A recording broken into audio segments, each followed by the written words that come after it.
welcome back to the Life and Listings podcast. I have Lauren here today. Hey, Lauren, how are you? Good. How are you doing? Pretty good. So tell us all a little bit about yourself, who you are, and what you do. Great. So my name is Lauren Rathgeb. I am the Client Success Manager over at Reside Platform. I get to work with some pretty cool founders over there. I support real estate agents and team leaders and their operations team to scale and build really big businesses. I've been doing it for the last 6 years, and it's a passion of mine. And what do you do in your free time? I'm a reader. I run a Bookstagram page. I love fiction. I love nonfiction, Audible, hard copies, any of that. I love being outdoors. I have a dog, 2 cats, so animal lover, nature lover. Right. I feel like all of your social media posts, like half of them are like your dog. Yep. Yeah. I'm like, where's the mention of the dog here? Sorry, and you might end up seeing him because, when I'm on Zoom, he does not like the attention being taken away from him. I mean, I hope so. I think that'll make like a great like segue in here. So we have so many topics. We were like, okay, what are we going to talk about today? Because there's so many different things we can dig into. And we thought like we would dig into your experience and how you've led quite a large amount of VAs. And so I kind of wanted to dig in with like your experience with that and like some tips that our listeners, if they are planning, maybe they're not trying to hire hundreds, but if they are trying to hire anyone, a virtual partner, some tips they can take away. So let's dig into that. So in a previous role, I was leading a very big administration team. So that was coaching clients across the US and then virtual assistants, virtual partners, global partners, whatever you would like to call them, in the Philippines and in Venezuela as well. So how I did that was I treated them as if they were here with me, as I would treat our stateside employees. Mm-hmm. The way I do that is I look into building strategic partnerships. So even during the hiring process, I will ask the same exact questions, I'll tweak them a little bit, that I would a stateside admin that would either be in office or maybe hybrid. And so you're not treating them any differently. You're literally doing the interview process like you would if they were right here. So once they're onboarded, how do you structure that relationship going forward? Because you were managing over 100 different people all over the place, correct? Yes. How did you manage that?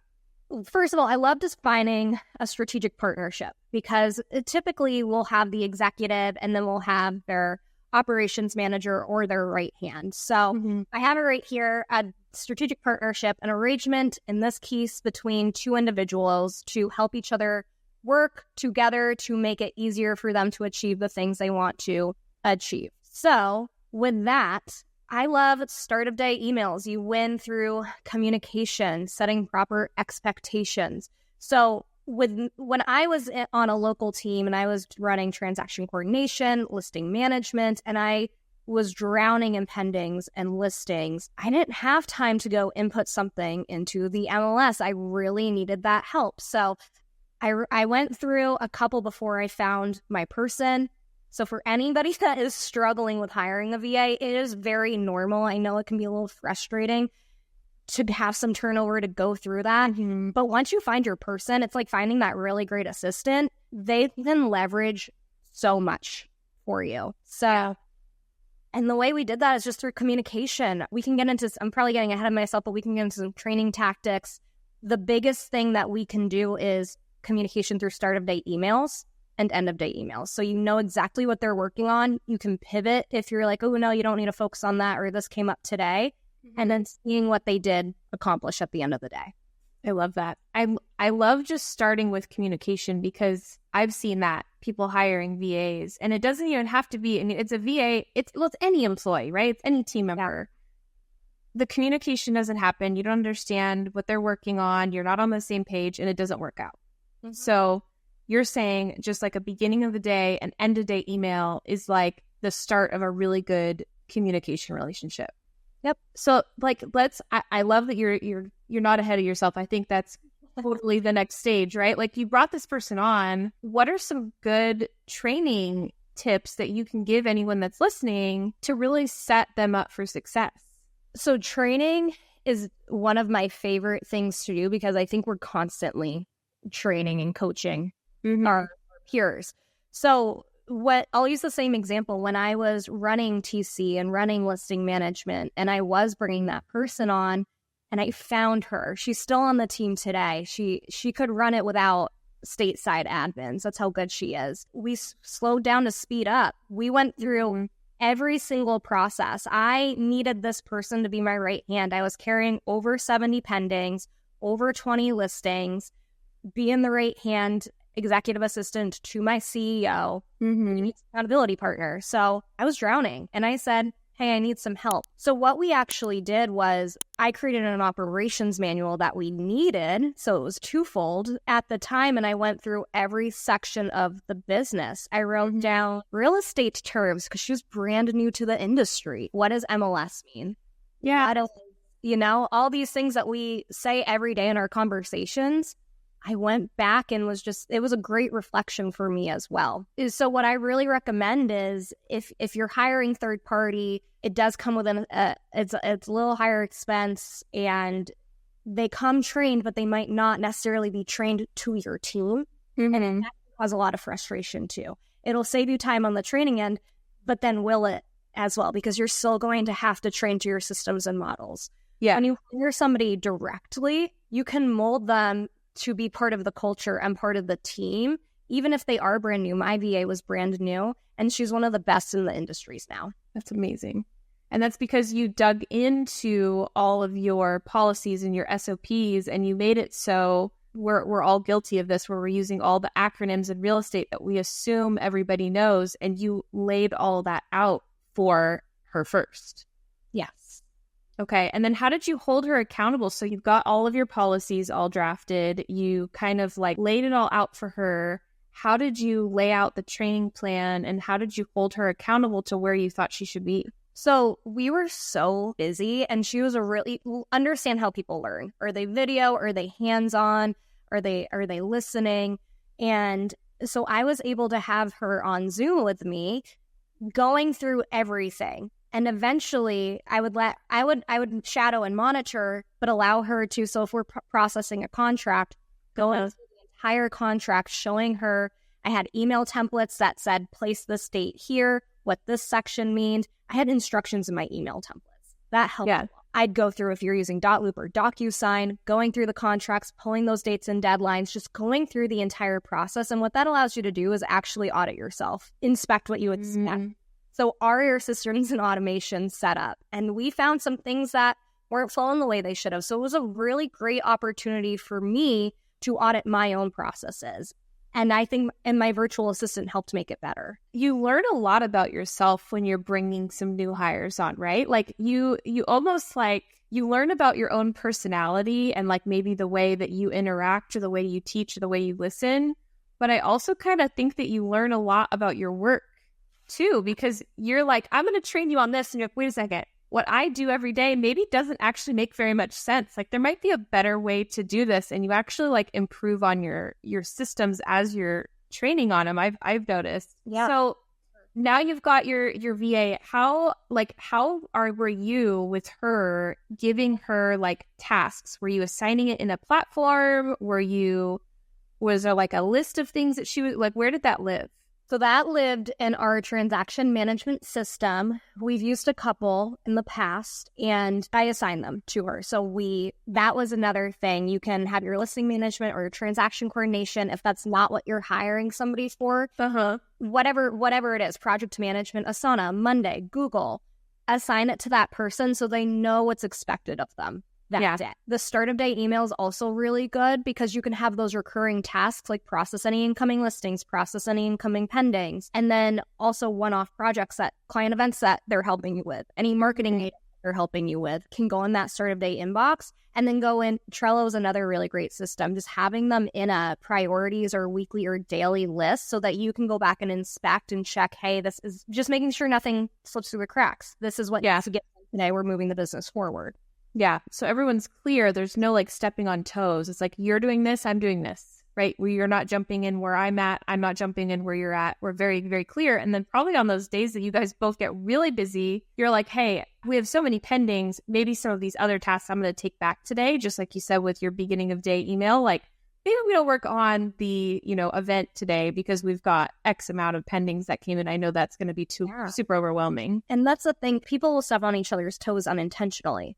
It's being really clear with that communication of, hey, this is on me. You go do this, so that you're saving yourselves time and being more proactive rather than reactive. Yep. I see that so often with like team leads or CEOs where they just jump in and they start doing stuff and you're like, you don't realize that you actually just created double work because this was already done or we did it differently, that type of thing. So, we honed in on this one person, right? But you managed hundreds. So when you're managing that many people, how does that kind of change your interaction or your one-on-one training? Like, did that look different for you scaling that team? Yes. So when I was constantly hiring, I had a bench of just organic direct hires of virtual assistants that we would need to hire for various roles. So it wasn't just that listings and transactions. It could have been for an ISA database manager or a marketing virtual assistant or a financial virtual assistant. So you need to have training programs set up. And here's the thing. It's our mindset around leverage, I believe. So it's understanding that it's not you giving things up. It's not you being lazy. What you don't do determines what you can do. So I hired a virtual assistant to do that group training. And it's like agent onboarding. If we're constantly bringing in recruits and then you notice your time's being sucked by one person in this hour when you're training on the same material, do group training.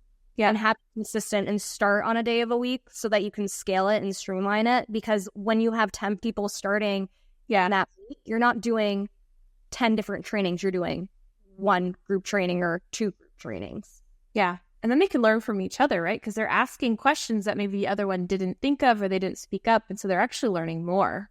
And it's building that culture and that community, because when you start with somebody at the same time, you're going to likely grow with them and make each other better and then lean on each other for those questions. Yeah. Okay. So you've got group training going on. And then did you use other forms of communication, or do you have all of those people do like beginning and end of day emails, or use something like Slack? So it would probably, looking back at it, this is how we fail forward, right? And the streamlining. I would likely recommend using a communication platform, because at the end of the day or at the start of my next day, I had at least 88 emails that I was because I had them all. So I would definitely recommend, depending on how big your virtual assistant department is, if you have one or two end of day email, great. Otherwise, I'd probably have a Google Chat or a group messaging going on just to save your inbox that trouble. Yeah, probably. But most people are not hiring 88 VAs. Let's put it that way. there's that. So if someone that's listening, they've never had a VA before, they're going to go hire their very first one. Where would you have them start? In terms of where to go hire them, or when they bring I guess just like I'm listening to this podcast. I need to start. I need help with something. I'm not even ready to post yet, but I just need to start thinking about what that person would do, and that whole process, right? Where would they start? What I've done is I call it my not to-do list. And this is just for me personally. What is something that does not bring me energy anymore? What is something that is just kind of is holding me back during my day? I'm not as fast to do it, or it's getting left on the back burner. We know it needs to get done, but it's not my top priority. Yeah. That's where I would start. And then it's kind of like doing a lane exercise with yourself. What is your 20%? And what are things you can put on somebody else's plate to then create a growth opportunity for themselves as well? Yeah, I love that. So in determining which section of the business, do they need help with all operational items? Are you looking for a social media person to post for you and streamlining that process and scheduling things? Are you looking for someone to run reporting and bookkeeping for you? ISA management, going through and auditing the database. What is it that is your greatest pain point and need? and write a list of tasks that you might be doing and what you'd like to be doing that you could train somebody else on. I love that. Like thinking about what doesn't light you up to try to get that off your plate so then you can focus on the things that you do want on your plate that you probably haven't been doing. I mean, that's great right there. All right, I'm gonna pivot a little bit. We're gonna pivot from the VA talk. So Lauren, just for the people that haven't met you yet, because they all need to, let's hear from you. Like, what is your superpower? Okay, my superpower, and you're putting me on the spot here, I love it, is I am a really big connector. I love meeting people and creating some sort of impact, hopefully positive, in their life. And so that has provided me with a platform here to start with people in real estate. And I like to problem solve. I will say that my motto that I follow is everything is figure outable. It's a book by Marie Forleo. If you haven't read it, it's a great one for problem solving and mindset. But I'd say that is my superpower, is being able to just figure something out, even if I am not even remotely an expert on the subject. Yeah. Well, I mean, I think both of those are amazing superpowers, right? Like you can figure things out and that actually makes you happy. And then you can connect people. Yeah, sometimes, I mean, I don't know. And then you can connect people with other people. I feel like that's just amazing. And obviously why you do what you do.